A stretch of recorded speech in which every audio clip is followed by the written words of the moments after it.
Hello, I'm Spring. As I was absent in the last lesson, so I would like to use this video as my presentation. And the artwork that I would like to talk about is Banksy's Ozone's Angel. Banksy emerged from the Bristol underground scene, which is a cultural movement associated with drum and bass and graffiti art from the early 1990s to present. And Ozone's Angel, though it is not a very typical work of him, that usually feature political and social commentary along with attractive dark humor image. Its sentimentality indeed touches my heart and sets it apart from all other works of Banksy.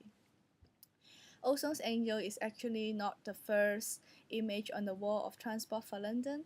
It has experienced 4 stages until transforming into the Angel Scoutkeeper, and it also acted as a mural dedicated for the young graffiti's Ozone. And Banksy first created a more typical image with the two main characters in Quentin Tarantino's 1994 crime film The Pulp Fiction. And apart from attracting people's attention, it also left them with question. What exactly does the artist want to bring out? By considering the work's location, that is on the wall of Transport for London, along with the fact that the artwork very successfully manages to raise questions about what is considered socially acceptable, and should it be considered as vandalism or simply an artistic expression? From a point of view, Banksy suggests an alternative aspect of politics from those constrained by the law. In this case, breaks the wall of a governmental institution to draw public's attention on rethinking, does vandalism really bother you, and can it be a good thing? The reason of creating insult graffiti in an obviously inappropriate location just to bring out the hidden idea, act against the mainstream, and don't accept whatever the society sets on you. Transport for London waited until April 2007 to respond, and it said gravity creates a general atmosphere of neglect and social decay, which in turn encourages crime, and our staffs are professional cleaners but not professional art critics. Later the graffiti was painted over, and Banksy wrote on the same place again with the same characters dressed in banana costumes instead. And since vandalism is an offence under the UK law, the response of the Transport for London is actually predictable, and Banksy's regraphitization shows his attempt to challenge the power of the rulers as well as the social norm. Some believe that Banksy's graffiti helps to provide a voice for those living in urban environments that could not otherwise express themselves. Basically, I feel like as he came from the street, he would like to do something for his fellows.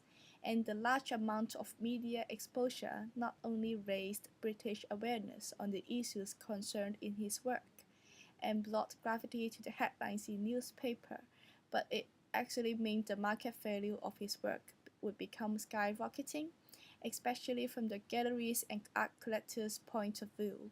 And though Banksy is a master at riding the tension or dilemma between street art and contemporary art, he actually never attempts to sell his work, which keeps the initial form or an original value of street art that is to share with everyone. At the same time, it enjoys the fame, which amplifies his messages behind the artwork for more people to think about them.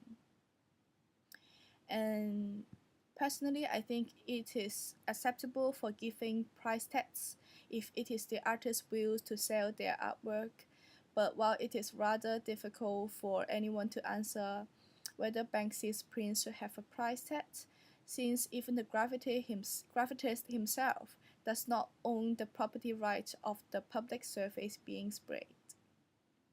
So far, the 2 editions of Banksy's work were social-driven, and it did not have the sentimental elements it was going to present. It was not until a 19-year-old graffitist also added insult in Banksy's image. It says, "If it's better next time, I'll leave it." And not long afterwards, Ozone was run down by a train, and Banksy mocked him in his own website, saying, "When we lost ozone, we lost a fearless writer and, as it turns out, a pretty perceptive art critic. Rest in peace." And from here, I would like to focus on the dogging tradition in graffiti and the tragic death of ozone related to the illegality of street art in UK. Jogging in the context of urban art is to add to or re-graffitize. This allows a free flow of peer evaluation jamming of creativity in street, and to some extent, it can only be succeed in street since it requires a platform of absolute freedom. Graffiti also provides a wide platform allowing graffitists to exchange their ideas, and through the process of creativity jamming, they often build a subtle friendship. This explains why Banksy would use phrases like fearless and pretty perceptive to praise Ozone, who basically insult him. As you will find, the image of Ozone's angel is in darker tone compared with the previous images and give an impression of absorbing itself in deep sorrow, and even the saint character Angel has to put on the bulletproof jacket while acting his role as the keeper for ozone. The strong tension left by this fable-like graffiti and its accusation towards the mainstream and institutional concepts in rejecting street art is basically the reason why I chose this artwork to share with all of you. Thank you.